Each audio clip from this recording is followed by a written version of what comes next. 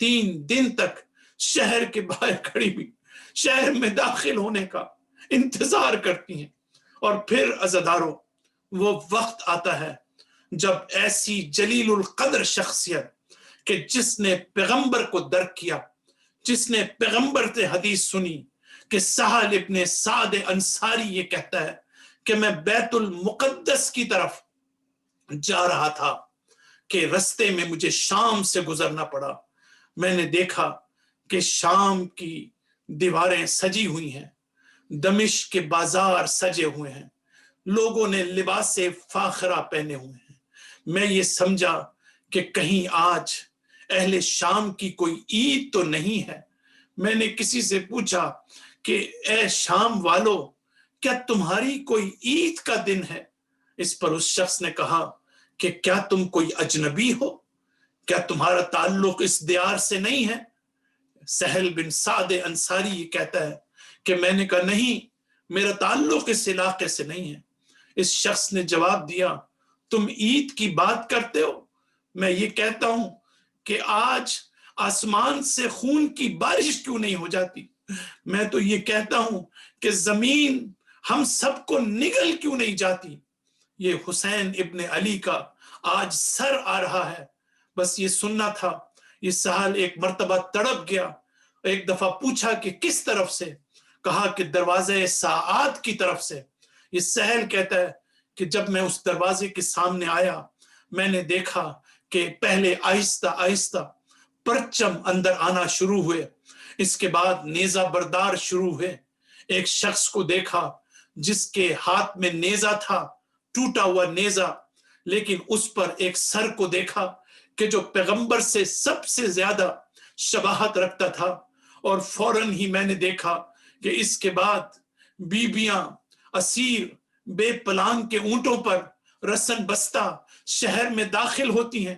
یہ سہل بن سعد انصاری کہتا ہے میں ایک بچی کے پاس گیا، میں نے پوچھا بچی تم کون ہو؟ کہا میں سکینہ بنت الحسین ہوں. یہ سن کر یہ تڑپ اٹھا. کہا کہ بچی کیا تمہاری کوئی فرمائش ہے؟ کیا تم کوئی سوال کرنا چاہتی ہو؟ ایک مرتبہ سکینہ نے کہا کہ اے سہل، اگر تو ہمارے جد کی کو درک کرنے والا، حدیثوں کو سننے والا ہے تو میں تجھ سے التجا کرتی ہوں کہ یہ نیزہ برداروں کو یہ کہہ دو کہ ان سروں کو میرے بابا کے سر کو آگے کی طرف لے جائیں تاکہ لوگ اس سر کو دیکھنے میں مصروف ہو جائیں اور ہماری طرف سے توجہ ہٹ جائیں. مجھے وہ وقت بھی یاد آتا ہے جب شہر میں داخل ہو رہا تھا یہ قافلہ، تو اس وقت ام کلثوم نے شمر سے یہ کہا کہ شمر میں تجھ سے التجا کرتی ہوں کہ ہمیں اس دروازے میں سے داخل کر جہاں پر تماشائیوں کا ہجوم نہ ہو. لیکن عزادارو، تماشائیوں کے اس ہجوم میں یہ قافلہ داخل ہوتا ہے کہ اتنے میں دربار کی طرف جاتے ہوئے ایک مسجد سے ایک بوڑھا شخص نکلتا ہے، اور بوڑھا شخص نکل کر یہ کہتا ہے امام سجاد کو دیکھ کر الحمدللہ الذی خزاکم، حمد اس خدا کی جس نے تمہیں رسوا کیا. بس یہ لفظ سننے تھے کہ سید سجاد نے اس بوڑھے شخص سے یہ پوچھا کہ تم نے یہ کیوں کہا؟ اس نے کہا کہ اس لیے کہ تم نے بغاوت کی ہے، تم نے خروج کیا ہے، لہٰذا آج تمہیں اس رسوائی کا سامنا کرنا پڑا ہے. یہ کہنا تھا سید سجاد نے اس بوڑھے سے یہ پوچھا کہ اے شخص کیا تم نے قرآن پڑھا ہے؟ کہا کہ میں نے قرآن پڑھا ہے، میں تو حافظ قرآن ہوں.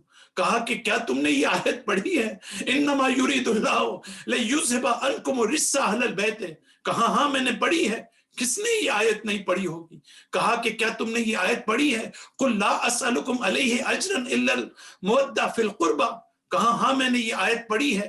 کہا کہ کیا تم نے یہ آیت پڑھی ہے فآت حق ذی القربہ حقہ، کہ ذی القربہ کو حق دیا جائے؟ کہا میں نے یہ آیت پڑھی ہے. لیکن سید سجاد کو خطاب کر کے یہ بوڑھا کہتا ہے لیکن ان آیتوں کا تم سے کیا تعلق ہے؟